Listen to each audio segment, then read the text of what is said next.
if you are that beautiful, quiet, gentle, humble, usually introverted, but not always, personality, and you prefer the background than the foreground, and you're not a center stage kind of person, and if you're very servant-hearted, and if you love to help and to serve, and I want to tell you that all of that is good, and that's how you were designed, but you were not designed to hide.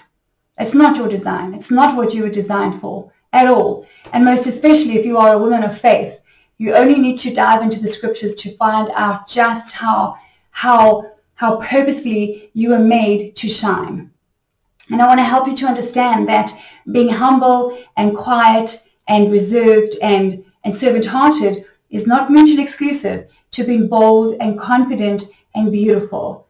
The two very much go hand in hand. In fact, in my personal opinion and my experience in life, humble is the most powerful thing you can wear. I have something in my closet and in my capsule wardrobe that I teach that is the Cloak of Humility. It is something that I hold very near and dear to my heart because I wore my physical Cloak of Humility. I have several during some very tough times in my life, and they absolutely reminded me that the meek will inherit the earth. And meek does not equal weak.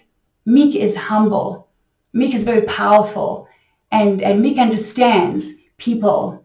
Very, very powerful. So if you are that person, I want to help you to understand that there is no shame or fear in standing out when you look and feel beautiful.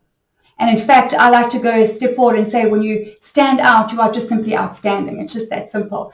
But here's something very simple that you can use to take the focus off of yourself, because the reason why you have so much fear around it, the reason why you're worried about being the center of attention and you fear rejection is because you're thinking too much about yourself.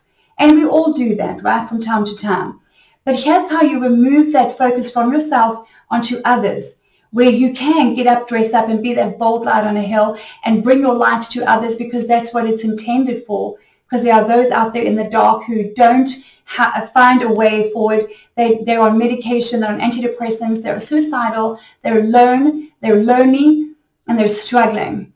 And you have a light that is supposed to bring light into the world and draw them into the light. That's part of what we're supposed to be doing here on this planet, right? So when you think of yourself too much, you will be drowning in fear of rejection and judgment and criticism. But if I dress up, then, they'll just think I'm the shizners. I think I'm all uppity. I'm better than them. And if I dress up and I stand out, then people will be looking at me, and how I'm gonna feel embarrassed, and I don't want to be seen like that. And if I dress up too much, that's how you're going to be feeling. That's how you're going to be thinking, because your focus is too much on yourself. Now we take this focus and we transfer it to others through a concept that I teach that is called dress to connect.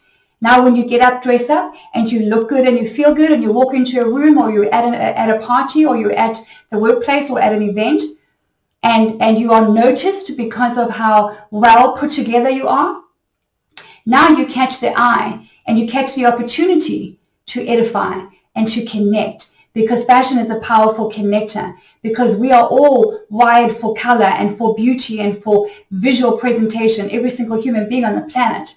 So now you're the center of influence. Now you're thinking of others.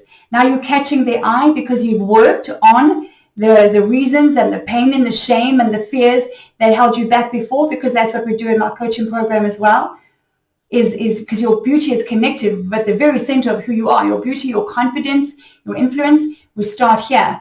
Now you've learned that you're the center of influence and not the center of attention. Now you can bring your love, and you can bring your smile, you can bring your encouragement, you can bring that servant-hearted design that you have to people who need you.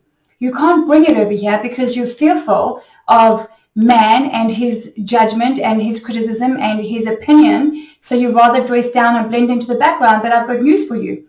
Whether you dress down or get up and dress up and stand out, you're going to get judged and rejected anyway. So you may as well do it looking good. You may as well get up and be that bold light on a hill and be judged for all the right reasons and not for all the wrong reasons.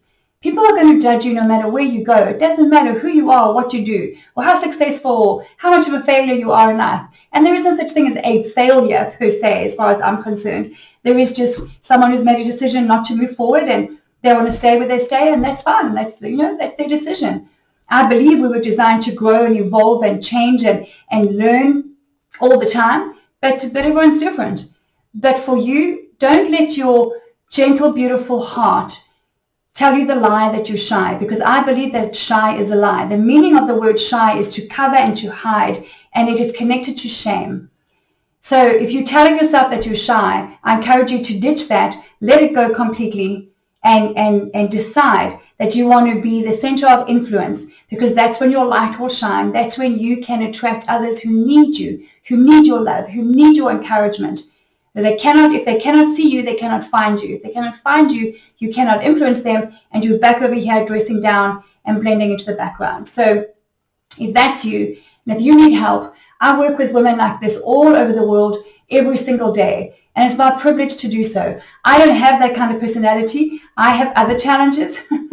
I'm a bold, outspoken, driven, competitive person, and those are my strengths, and sometimes they can be my weaknesses. We all have pros and cons to our characteristics. And part of getting up and dressing up and feeling and looking beautiful and confident is know thyself. What are your strengths? How do they present themselves as weaknesses? How does that show up in what you're wearing, how you speak, how you connect, how you shake someone's hand or don't or won't? All of that is a beautiful part of confidence through the power of personal style. So my beautiful friend, let me help you to go from your status quo, which might be feeling frumpy and frustrated, maybe overlooked, feeling invisible, and you're tired of that, maybe waiting for the wait, because that's not working out for you either. Maybe coming from a religious or an abusive or a very strict background where beauty and good personal presentation and branding was not seen as a positive thing. In fact, there was no teaching around it at all. If there was, it was negative. Maybe you're single and you don't want to be, and you want to move over to that confident, bold, beautiful tomorrow and live the life that you know is in your heart, and it's never going to go away. It is never, ever going to go away. So you may as well just get to work on it. Go to www.lindapage.com, watch the case study video, book a call with my office, and let's see if we can help you to do what you know you need to do, which is to arise and shine, to build that beautiful wardrobe on a budget, customized to your beautiful, gentle personality and your lifestyle and your profession, and to help you to dress on the outside in a way that will reflect the woman on the inside. That is what style will do for you. It's not going to create a new you. It's going to bring the real you out. And that is a blessing to the whole world.